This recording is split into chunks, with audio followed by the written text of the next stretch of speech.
What if I told you that most of our daily suffering, from the small stuff that gets under your skin to that deep, nagging anxiety, what if it all comes from a single universal mistake in how we think? Today, we're diving into this amazing concept from Hindu philosophy called Adhyasa, which is basically the great identity mix-up that shapes our entire reality. Yeah, this really gets to the heart of it, doesn't it?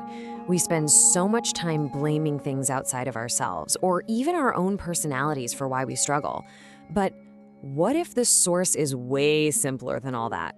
What if it's just a basic error in perception? So picture this. Over 1,000 years ago, the philosopher Adi Shankara offered this really radical diagnosis. He basically argued that all our suffering isn't because we're bad people. It's not a moral failure. Nope. He said it's a cognitive error, a fundamental misidentification that every single one of us makes all the time. Okay, so this cognitive error, it actually has a name, Adhyasa. And to really get it, we need a powerful metaphor that just brilliantly illustrates the entire concept. It all starts with a simple story about what you see, or what you think you see. All right, so just imagine you're walking along a path right around dusk. The light's fading, the shadows are getting long and kind of playing tricks on your eyes. And you see something coiled up on the ground just ahead. And boom, your heart starts pounding, adrenaline is surging through you, and pure fear just takes over. You react. Maybe you freeze up, maybe you bolt, as if a real dangerous snake is sitting right there. But of course, it's just a harmless piece of rope. The fear was 100% real, but its cause was a complete illusion.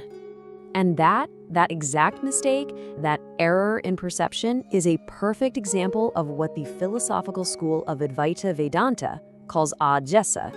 It's the act of superimposition, of unconsciously projecting the qualities of one thing onto something else entirely. Now, Shankara's definition here is so key. He says Adhyasa isn't some random hallucination. He says it's similar in nature to memory. What that means is, you can only mistake the rope for a snake because you already have a memory, an experience of what a snake is. You're literally projecting a memory from your past onto the reality that's right in front of you. So, ropes and snakes, fine. But how does this simple mistake apply to more than just, stuff you find on a path?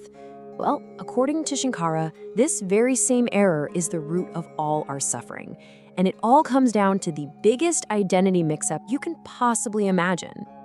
To really get this, Shankara splits reality into two fundamental categories. On one side, you've got the self. Think of it as the pure, changeless witness, that silent awareness that's behind all your thoughts. And on the other side, you have everything else, the non-self. And this isn't just the outside world. This includes your body, your personality, your emotions, even your thoughts. The two, he says, are as different as light and darkness. Okay, so here's the crucial point. Our everyday sense of I is a constant two-way mix-up of these two complete opposites.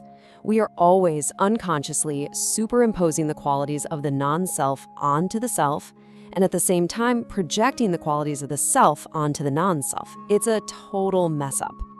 And this slide just breaks it down perfectly. I mean, think about it. When a feeling like anger pops up, we say, I am angry, right? As if our entire essential being is that anger. That's taking a temporary, non-self emotion and superimposing it onto our eternal self. And it goes the other way too. We say, my body is alive, but what we're really doing is projecting the quality of consciousness, the self, onto our physical body. This constant back and forth creates the limited, struggling person we mistakenly think we are. So if the entire problem of suffering is based on a cognitive error, just a mistake in knowing, then the solution can't be found in doing something, right? The solution has to be found in knowing something correctly. The root cause of all this superimposition is called avidya, which we usually translate as ignorance. But it's not about being uneducated or not having book smarts. It's more like a fundamental cognitive blind spot. And the only thing that can get rid of that darkness is vidya, the clear, direct light of self-knowledge. It's really just about turning on the light in the room so you can finally see the rope for what it truly is. So how do we get this knowledge? Well, the tradition lays out this pretty practical path to prepare the mind. It starts with viveka, basically learning to tell the difference between what's real and permanent and what's just temporary and fleeting. Then comes vairagya, developing a kind of healthy detachment from the results of what we do. Next up is shatsampat, cultivating 6 key inner virtues, things like calmness and self-control. And finally, mumukshutva, a really powerful, genuine desire to be free. It's like a holistic training program for your mind. So, is this ancient diagnostic tool, this really deep understanding of the mind, is it just reserved for, monks in a monastery or academics in a university lecture hall? No way, not at all. Far from being some exclusive or hidden teaching, today, the only real prerequisite for digging into these ideas is just a genuine, sincere desire to figure out your true nature.